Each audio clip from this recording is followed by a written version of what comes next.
Ngunit ang tunay na suporta ay kailangang anihin sa pamamagitan ng pagpapakita ng kondisyon at seryosong ensayo. Ang simbolo ng bandila, higit pa sa boxing.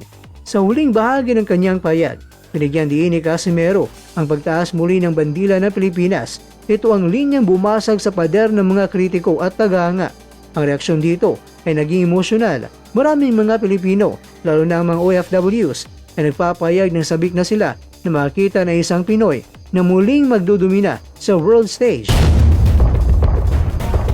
Mga kakwento, ang konklusyon ng mga boxing experts ay simple. Ang post ni Casimero ay isang matalinong hakbang upang buhayin ang islap ng kanyang karera sa gitna ng pagsikat ng mga Japanese boxers tulad ni Naoya Inoue. Ang payag ni Casimero ay isang paalala na ang Pilipinas ay hindi pa tapos sa boxing. Sa mga Pinoy naman na lalaban ngayong taon, sino sa kanila na lalaban na napaka-excited ka? Kakwento, comment mo na sa baba.